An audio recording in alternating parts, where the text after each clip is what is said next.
para dumaloy ang pagpapala nyo sa aming buhay.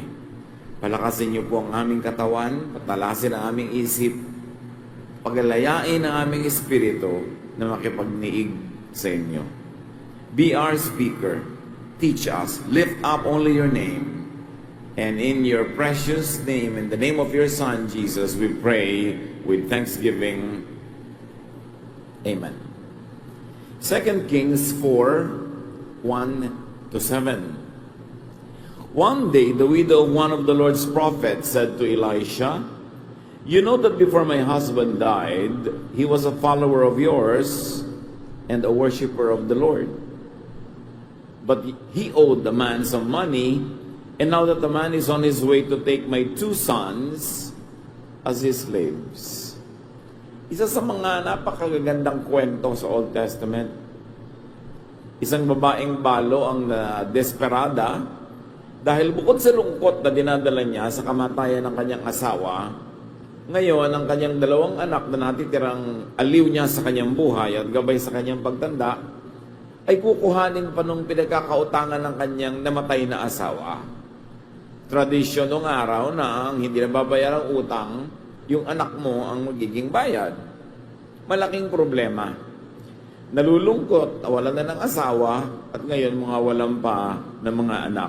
Nagpunta siya sa boss ng kanyang asawa, yung head prophet, si Elisha. At nilinaw niya, diniin niya na ang kanyang asawa ay dating naninilbihan, nag-aaral, tagasunod ng propeta, kaya may connection siya dito sa propetang ito sa pamamagitan ng kanyang asawa. 2 Kings 4:2, "Maybe there's something I can do to help," Elisha said.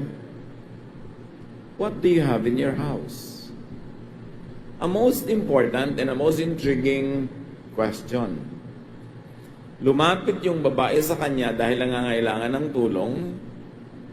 Hindi natin alam kung ang inaasahang tulong ng babae ay bigyan siya ng pera para pambayad sa utang at ng iyong anak niya ay huwag maibayad, huwag maipangbayad, or kakausapin ba ng propeta yung pinagkakautangan na patawarin mo na yung utang, propeta naman yung nagkautang sa'yo.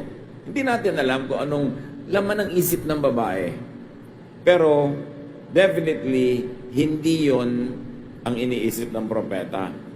Kasi sabi ng propeta, "Maaaring may maitulong ako sa iyo. Ano ba ang meron ka sa bahay mo?" Hindi itinanong kung ano ba ang meron ng nanay mo, kapatid mo, kapitbahay mo, o ano bang meron ako na pwede ko ipautang sa iyo. No. Ano bang meron ka? At kung umaasa yung babae ng tulong na mas instant, halimbawa ay funds, baka pwede siyang wala ng gana dahil ang tanong sa kanya kung anong meron siya. Walang-wala nga siya, kaya nga siya lumalapit. 2 Kings 4:2-4, "Sir, I have nothing but a small bottle of olive oil." Elisha told her, "Ask your neighbors for their empty jars, and after you've borrowed as many as you can, go home and shut the door behind you and your sons. Then begin filling the jars with oil and set each one aside as you fill it." Nakakataka naman itong payo ng propeta. Sabi niya, anong meron ka sa bahay mo? Sabi nga natin, walang-wala nga siya, kaya lumalapit. Sabi niya, "Ginoo, wala po akong anuman, kaysa konting-konti lang na langis ng oliba." Alam niyo, yung olive oil noon was a commodity. It was a precious commodity kasi yan ay pwedeng pangluto, pwedeng pagkain, pwedeng panggamot, pwedeng pangmasahe. Very precious. At sabi sa kanya ni Elisha, baybayin mo lahat ng mga kapitbahay mo, manghiram ka ng napakarami, pinakamaraming kaya mong hiramin ng mga walang laman na mga banga, mga sisidlan, umuwi ka, at isara mo ang pinto, kayo lang mag-iina ang nasa loob ng bahay, at pagkatapos, simulan mong isalin yung langis mo na konti sa mga nahiram mong sisidlan. 2 Kings 4:5, "The woman left Later, when she and her sons were back inside their house, the two sons brought her the jars, and she began filling them. Very thrilling, very exciting. Marami-rami naman silang nahiram ng mga lalagyan. Nagsara sila ng pinto at sinimulan nilang magsalin. 2 Kings 4:6, at last she said to one of her sons, "Bring me another jar." "We don't have any more," he answered, and the oil stopped flowing from the small bottle. Wonder of wonders, habang nagsasalin sila at may napagsasalinan pa, hindi naubos yung konting langis niya. Kailan ito naubos? Nung wala nang mapagsasalinan, ubos na ang mga jars. Kasama niya, pahingi pang lalagyan, wala na po tayong lalagyan, puno na, at wala nang empty, tumigil yung langis sa pagdaloy. 2 Kings 4:7. After she told Elijah what had happened, he said, "Sell the oil and use part of the money to pay what you owe the man. You and your sons can live on what is left." So, ano na po nang gagawin namin? Marami na kaming oil sa bahay. Abay, di ibenta nyo. Part ng mapagbebentahan mo, bayaran mo yung utang ng asawa mo. Hindi na mababawi ang yung mga anak, magiging slave. At yung natira, sapat na sa inyo. Ipamuhay nyo. Presumably, hanggang magkaroon sila ng mga hanap buhay, magkaroon sila ng susunod na pagkukunan. So that was the problem and all the solutions embedded in the problem. How the problem was solved is very, very interesting. And it is our interest now how the problem was solved. Or what she needed, which was the problem, and what she had, and what she did. Very important. So the problem was solved by looking at what she needed, and then what she had, and what she did. First of all, she needed money. Sino kaya sa mga tao ngayon din sa bulwagan na ito ang hindi yan ang need? Kahit naman dumadami yung pera mo, sabi ni Solomon, dumadami din yung bayarin, dumadami ang gastos, may kailangan ka pa rin. She needed money to pay up so that she would not have to give up her sons. But what she had, isa-isahin natin, kasi mukhang walang-wala siya but she had a prophet husband, although past tense na, patay na, dead, but still useful. Marami nga kung kailan naging dead o naging useful lalo kung may insurance. So, he was dead but still useful dahil may connection siya sa kanyang head prophet. And what did she do? This woman, she capitalized on the goodwill of her husband, on his goodwill, and on his connection. So, that she had at home. She had a dead husband that had a good reputation and had friends. So, lesson agad sa atin, lalo sa mga magulang, mag-iwan, magpamana ng goodwill. Para ang yung mga iiwan, meron man lang mabalikan, mapuntahan, matakbuhan, na alang-alang sa iyo at sa iyong alaala ay tutulungan ng mga naulila. So she also had a prophet connection. She had a husband and she had a connection all the way to God. This was not a simple connection. He was a prophet. Elisha, one of the most celebrated prophets of the Bible. And then what she do? What did she do? She approached the one who could and who would help. Dapat ngayon palang umaandar na yung guni-guni natin mga kapatid para yung mga sarili nating problems, mahanapan natin ang solutions, lesson from this story. She approached the one who could help. What's the point in approaching someone who's willing to help but cannot help anyway? And then she approached someone who also would help. What's the point if they could help but would not? Kung kaya nga pero ayaw naman o hindi gusto. So isipin, sino ang merong ganong power? And she had an idea. What was that idea? Tell the prophet. Kailangang sabihin ko sa propeta ang problema ko. Sobrang bigat, kailangan humanap ako ng ibang balikat na pwedeng tumulong, laang tumulong, kayang tumulong, at gustong tumulong. At yun yung propeta. So the solution to many of our problems is usually just an idea. Idea. Bawat solusyon may katapat, bawat problema may katapat na solusyon. Kailangan lang makonekta sila ng idea. Dapat may idea, dapat may iniisip at nag-iisip ang tao. And what she did, she worked on the idea. Sabi niya, alam ko na, ang una kong gagawin, pupunta ako sa prophet, sasabihin ko ang problema ko. At hindi siya nagpatumpik-tumpik, hindi siya nagtagal pa, pumunta nga siya at sinabi niya. Marami sa atin, maraming ideya, pero walang aksyon. Alam mo yun ang gagawin mo, tama. O sige, kukuha ko na insurance. Kailan? Sige, sabihin ko sa iyo. Biglang namatay ka na bigla, wala na insurance. Kung kukuha ka rin lang, kumuha ka na ngayon kasi unang hulog mo pa lang, pag bigla ka na dedo, covered ka na. Act on the idea, especially if it's a good idea. Meron naman mga tao, act ng act, wala namang ideya. Suntok-suntok sa buwan, kung ano-anong pinagagagawa, walang plano. Hindi rin magwo-work. So she had a good idea, and she acted on the idea in a very timely manner. Kasi kung pinatumpik-tumpik pa niya, pinatagal-tagal, baka dumating na yung pinagkakautangan, nakuha na yung mga anak niya bago pa siya nakakilos. Do not, sabi nga ni Manuel L. Quezon, do not live for tomorrow what you can do for today.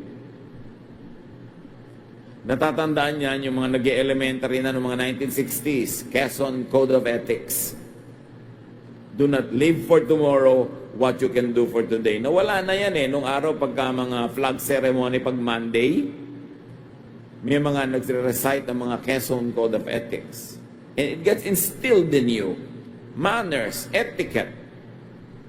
Kailangan huwag yung manya na habit. So the prophet did not give her money. The prophet gave her another idea in answer to her idea. Her idea was to go to the prophet, so the prophet gives her another idea.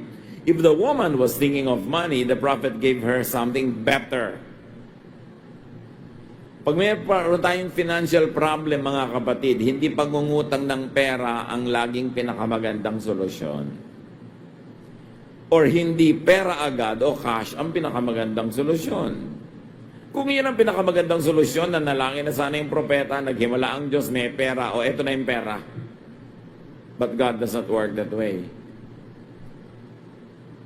The prophet did not give her a dole out, but the prophet gave her a project.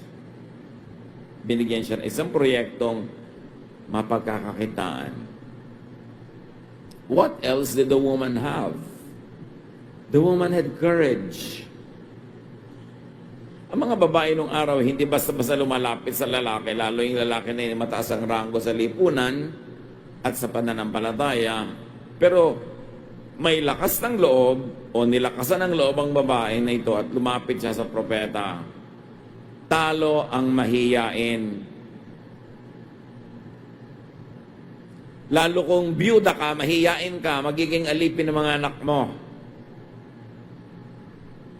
Ang mga anak ng mga mahiyaing magulang, dehado, talo, ipinapatalo dahil nahihiya. Tanggalin nyo yung hiya sa buhay. Ang ikahiya mo lang yung masamang ginagawa.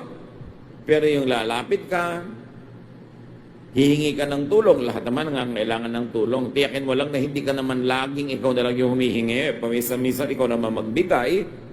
O pagpahingahin mo naman yung hinihingan mo, hindi parate. Pero hindi nakakahiya na humingi ng tulong sa oras ng kagipitan. Hindi nakakahiya na magpaalala kahit sa employer mo na deserve mo na ang raise kasi ang tagal-tagal mo na, ang galing-galing mo, ang husay-husay mo, wala pa. Hindi nakakahiya na i-demand mo kung ano yung what is rightfully yours. Kung namatay ang asawa mo, nag-aagaw-agawan sa mana yung mga pamilya niya, mahiyain ka, talo ng anak mo. Dapat ang tao hindi mahiyain, lalo may umaasa sa'yo. So talo pagka mahiyain ang tao. Hindi naging katalunan ng mga anak niya yon dahil itong babaeng to may lakas ng loob. And then what she had, the star of all the things she had, was some oil at home. Sabi ng propeta, what do you have at home? And this is a godly way to solve problems. What do you have? What is your strength? What is it in you that can become a solution? Dapat naman meron kayo kahit konting sariling oil sa bahay.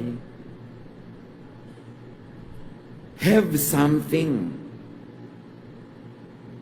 Kahit nung naghimala si Jesus, pagpapakain ng 5,000 lalaki plus women and children, merong something.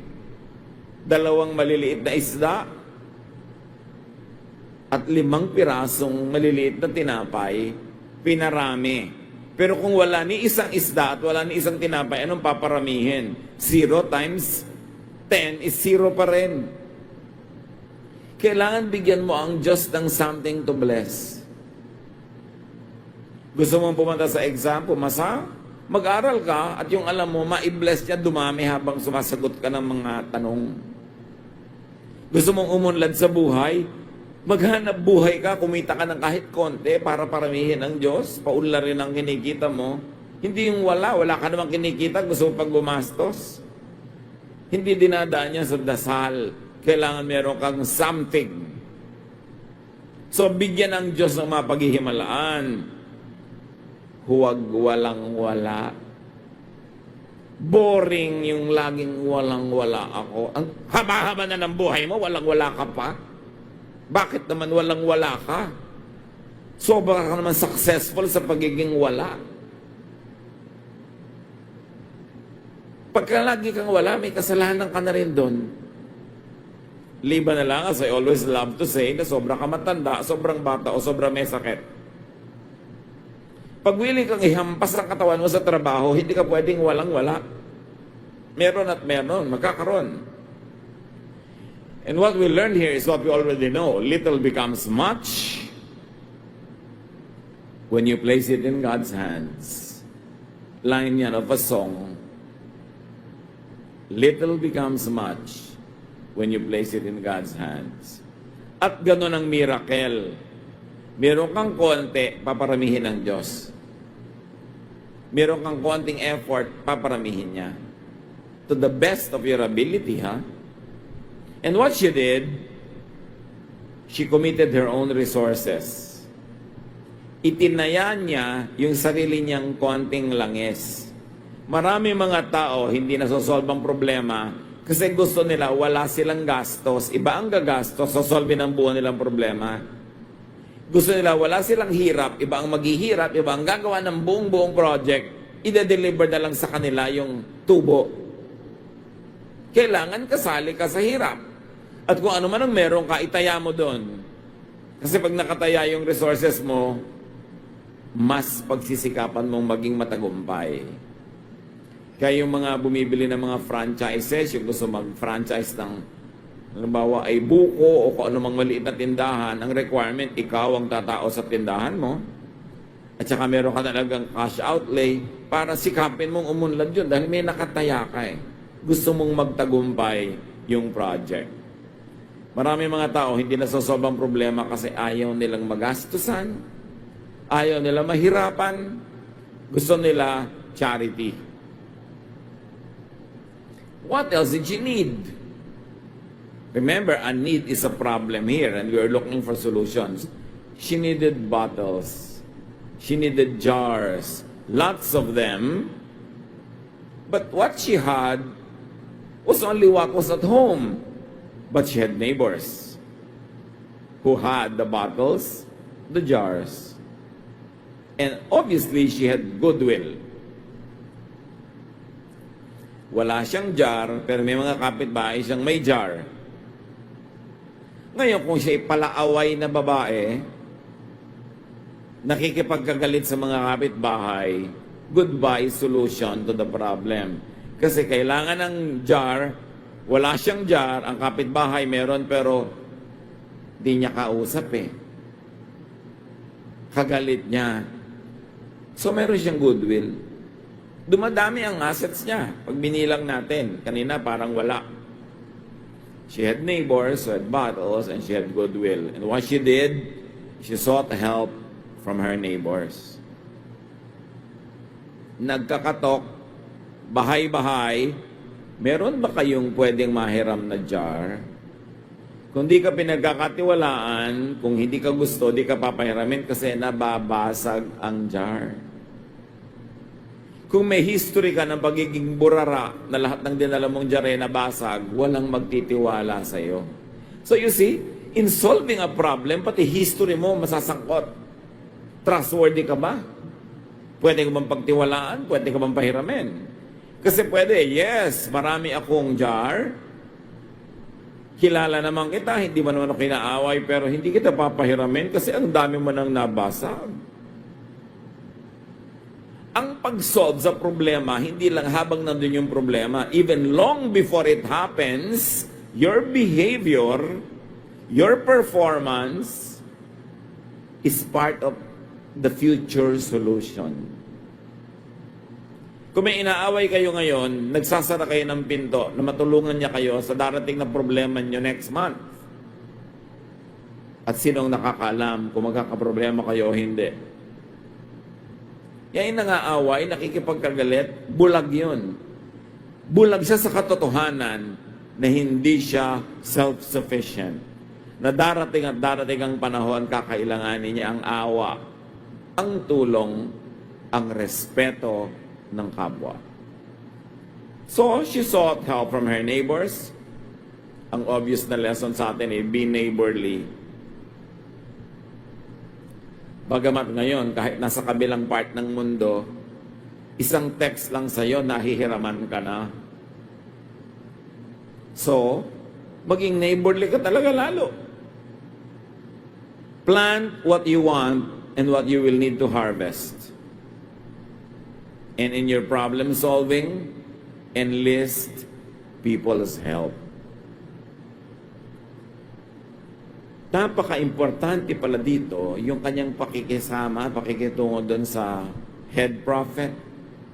Ngayon sa kanyang mga kapitbahay din. So what she needed was help. But what she had was a dead husband, a living prophet, 2 sons, and people around her. Tell me, with all of this, put into the brew, alam nga namang hindi pa masolve ang problema niya. Tingnan mo lang yung listahan ng mga inilagay na assets na ilalagay ngayon, ima-marshal to solve her problem. Parang alam mo na masosolve ang problema eh. A dead husband with a good reputation, a living prophet, 2 sons, and a lot of people.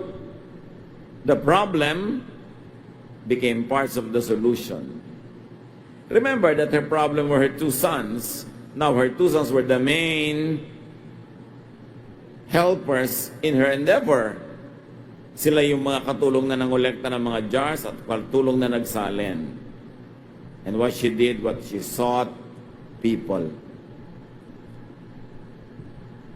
Walang problemang sobrang bigat kung marami kang katuwang.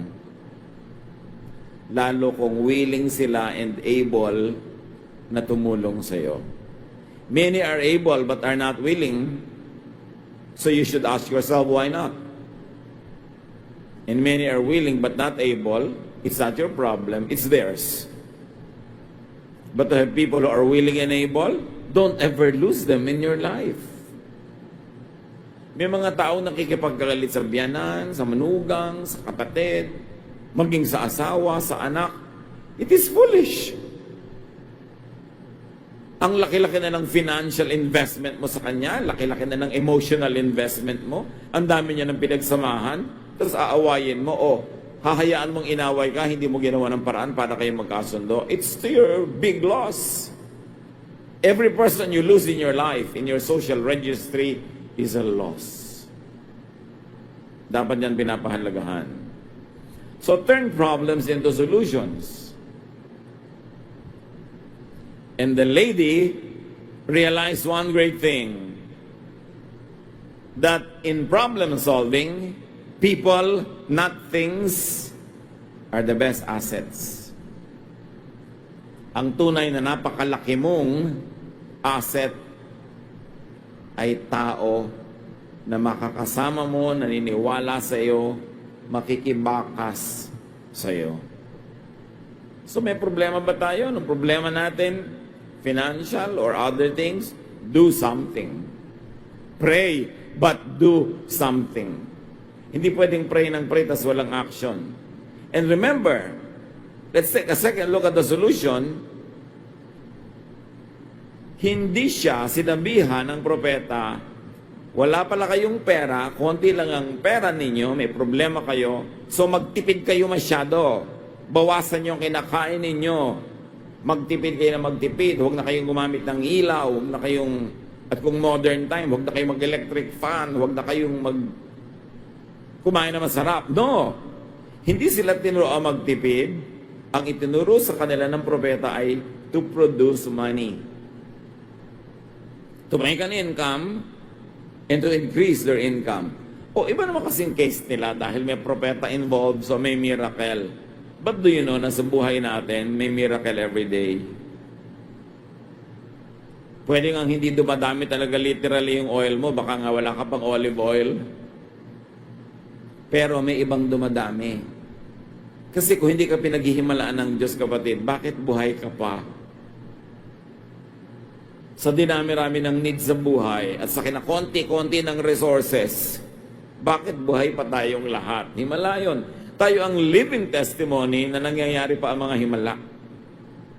Na napakaraming pwede mangyari sa iyo. Sa pagpunta mo lang dito, pwedeng nasagasaan ka, nabundol, daganan ka ng natutumbang puno. Pwedeng may sumaksak sa iyo, pero ayan ka, buhay ka. Himala. Patuloy ang paghihimala ng Diyos. Yan lang makatawid ka ng mga kalye ng Maynila na manatili kang buhay. Himalayan, daig pa nito yung nasa Biblia. So, hindi pinaghihimalaan din tayo, hindi lang sila. Pero ang point, the secret is in commerce, not in slavery. Kung meron lang tayo ngayon, sila noon na atin ngayong super OFW mentality, ang solution, sell your sons to slavery. Send them off. Para masolve ang problema na ngayon yung laging ginagawang solusyon ng mga tao. Hindi naman laging yun ang solusyon. Nasanay na lang tayo na yun ang solusyon. Maraming solusyon. Ang yumayaman nga sa bansa na ito, yung mga nag-i-stay Hindi yung umaalis. Yung umaalis, nagkakaroon ng panggastos, pagpagawa ng konting bahay na maraming letter A na korting bubong. Diba? Nakakabili ng konting kotse, pero pag umuwi na, may kotse pa bang pangalawa? Wala na. Nakakabili ng konting alahas, pero pag umuwi na, bibenta na si alahas, hindi sustainable. Hindi sinabi ng prophet, gano'n naman pala, sige, say goodbye to your kids. No. Sabi ng prophet, make money. At lagi kong idinidiin yan sa ating mga kababayan. Magpapakasal pa lang kayo, tapos next month, mag-a-abroad na yung husband mo.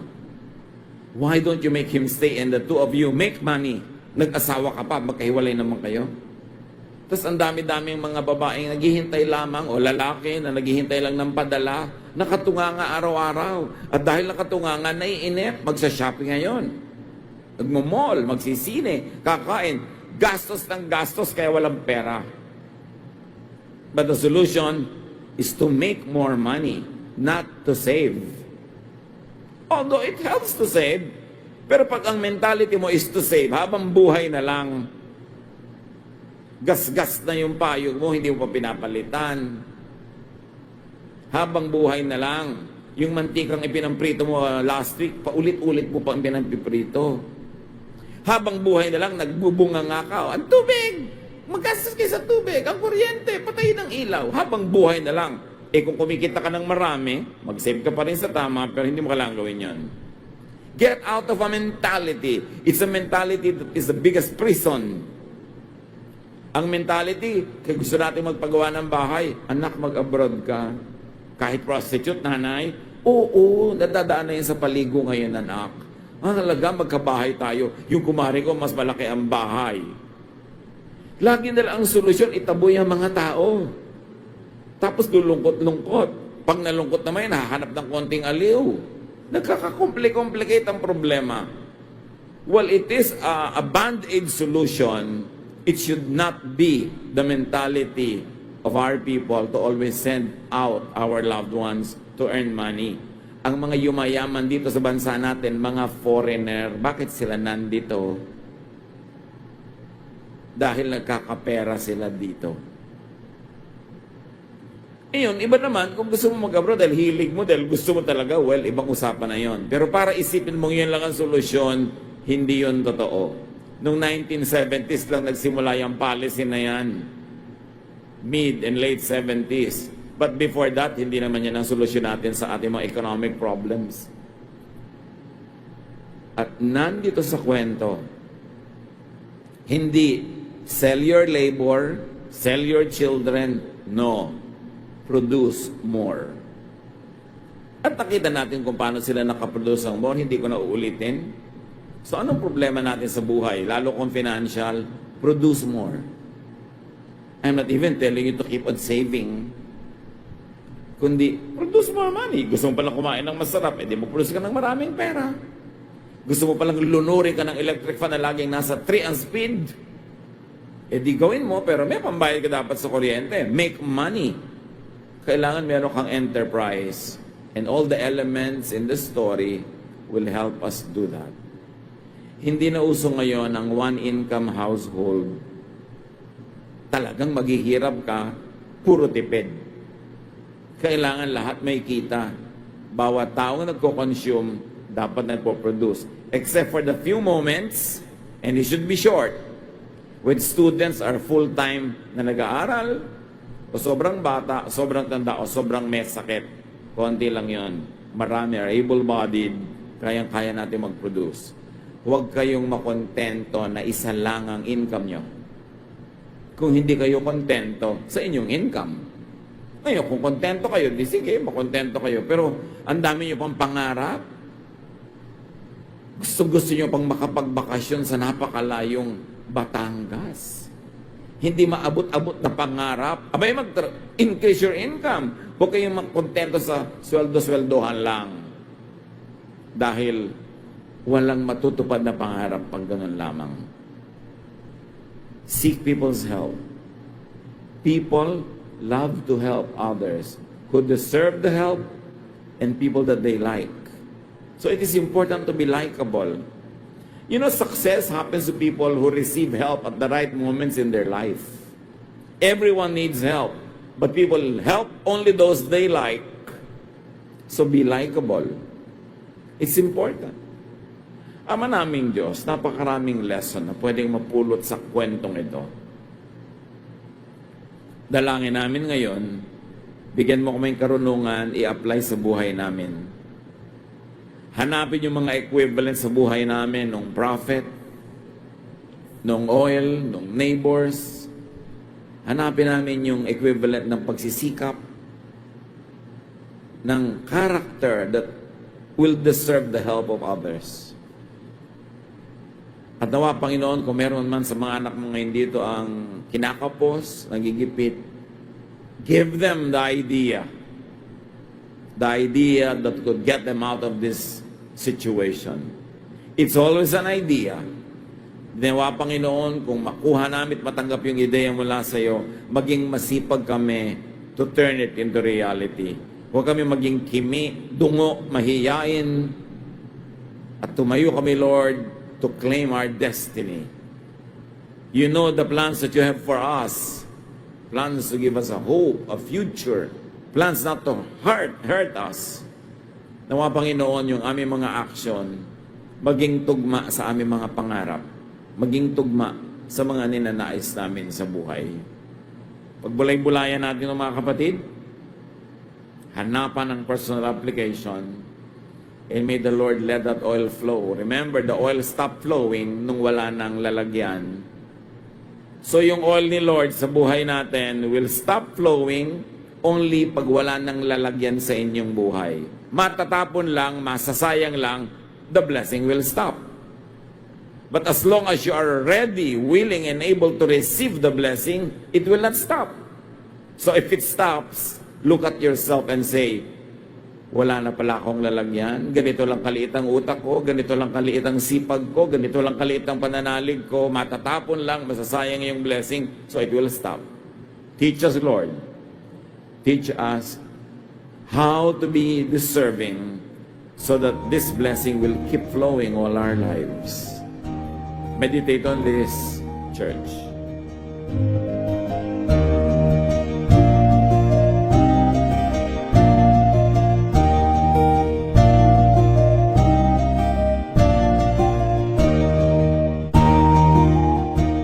Ang katatapos pong mensahe ni Kuya Ed Lapis ay pinamagatang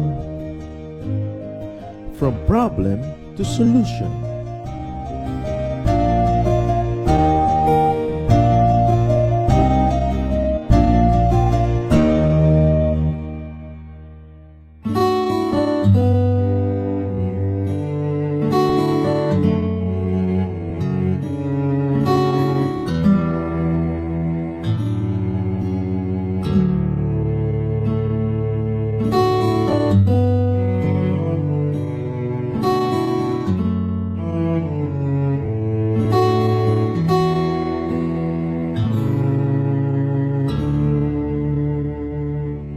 Aking damdamin, di mapalagi, at ang isipan ay laging ikaw, di mawawari ang buhay palagi, kahit itama ay hindi sapat. Nais kong itamang lahat, ngunit iabot at di sapat. Jesus, kailangan kita. Jesus, hindi mangangamba. Jesus, pag-ibig niyo'y ba di mapapantayan kahit na sinuman. Jesus, kailangan kita. Jesus, sa'yo'y hindi mangangamba. Jesus, sa piling niyo ako'y laging may pag-asa.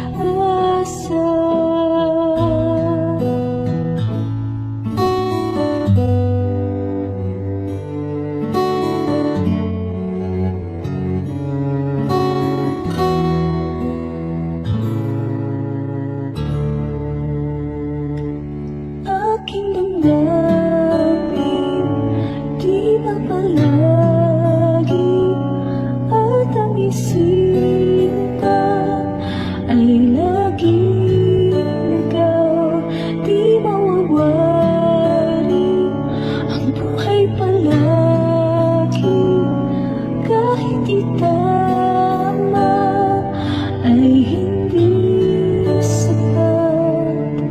Nais kong itamang lahat,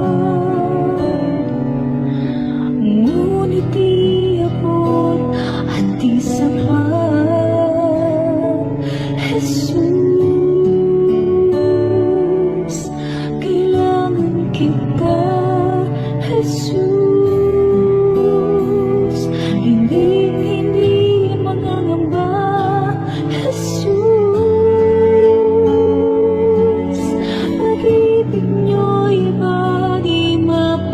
mapapantayan kahit na sino man. Jesus, kailangan kita. Jesus, sa'yo'y hindi mangangamba. Jesus, sa piling niyo ako'y laging may pag-asa.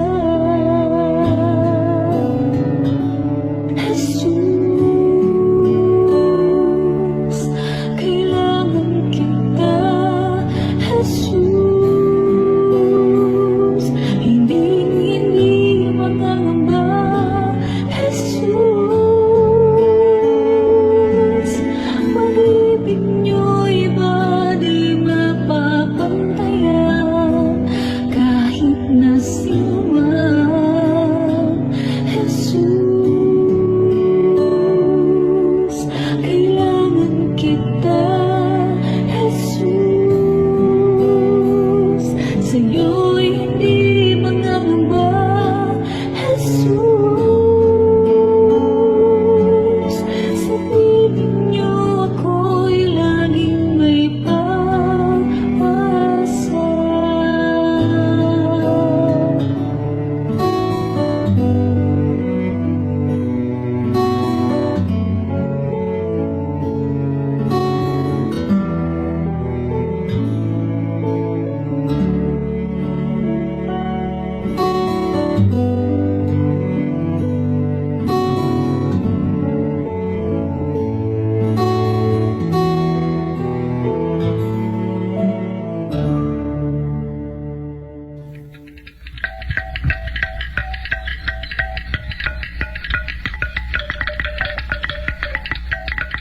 Maraming kayamanan ng ating bayan na dapat maipagmalaki at isa na rito ang ating musika.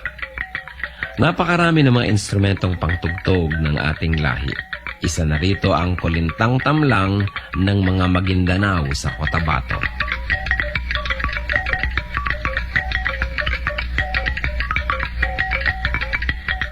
Ang kulintang tamlang ay instrumentong pangmusika at yari sa 8 piraso ng kawayan na inilatag ng sunod-sunod ayon sa haba at tono. Hinahampas ito ng 2 maiigsing patpat sa magkabilang kamay. Sa mga Maguindanao, ang kulintang ang pinakakilala at pinakapangkaraniwang instrumentong ginagamit sa mga kasiyahan. Ito ay isang hanay ng 8 maliliit na agong na may umbok. Subalit sa kakulangan nito ay maaring gamitin sa halip ang kulintang tamlang. 2 tao ang maaring tumugtog sa isang set ng kulintang tamlang. Ang una ay tumutugtog ng melodya, habang ang ikalawa naman ay tumutugtog ng ritmong paulit-ulit or steady drone rhythm, na pinakamaliit na instrumento naman ang siyang hinahampas. Karaniwan din na makikita itong ginagamit ng mga kabataan sa kanilang pagsasanay at pag-aaral ng mga ritmo ng kulintang.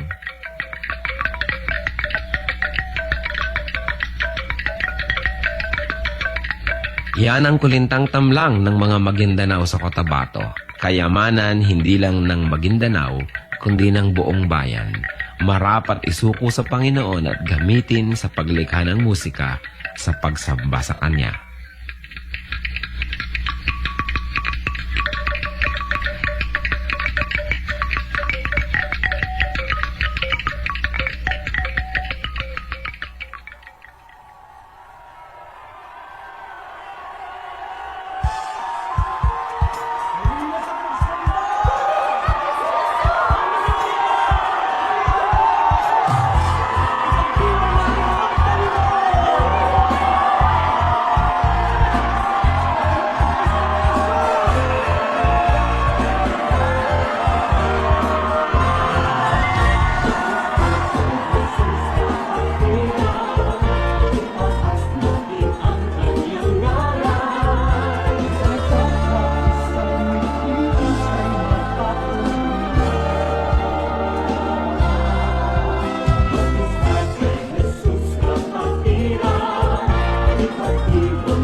kabaitan ng taglay. Bunga ng Espiritu, mayroon ka ba sa buhay mo? Ang kinakailangan na ipakita ng Kristiyanong tunay. Bunga ng Espiritu, kung wala sa buhay mo, kay Jesus tanggapin mo. Bunga ng Espiritu.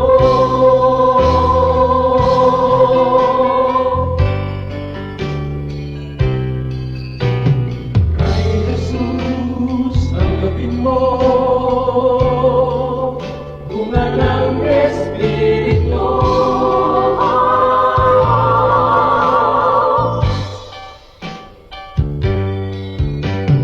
Bunga ng Espiritu, mayroon na ba sa buhay mo?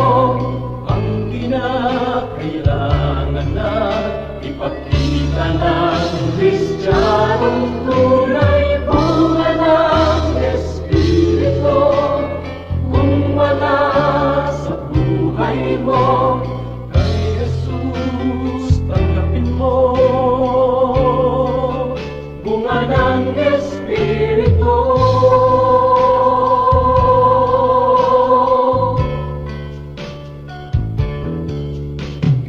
Kay Jesus tanggapin mo. Bunga ng Espiritu.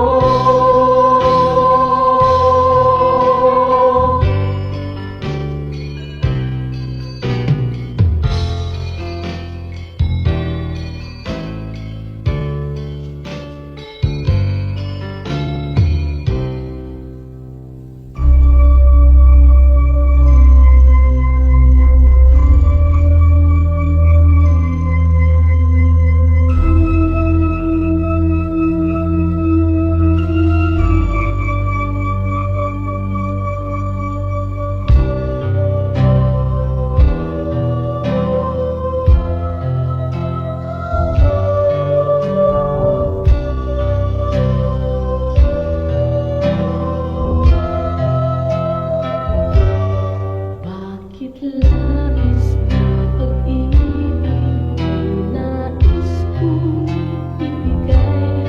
Magmula nang tanggapin ko si Jesus sa aking buhay. Noon ng Diyos sa puso ko'y isang katang-isip lamang. Ngunit ngayon siya ay katotohanan.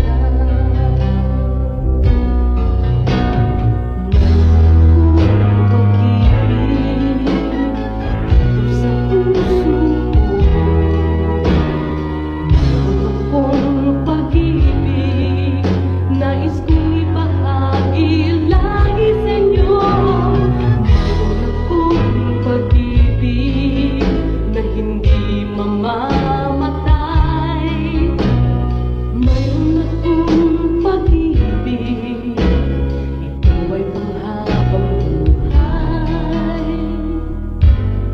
Labis-labis na pag-ibig ang sa'yo'y naghihintay. Pag sa puso'y tanggapin mo si Jesus na siyang buhay.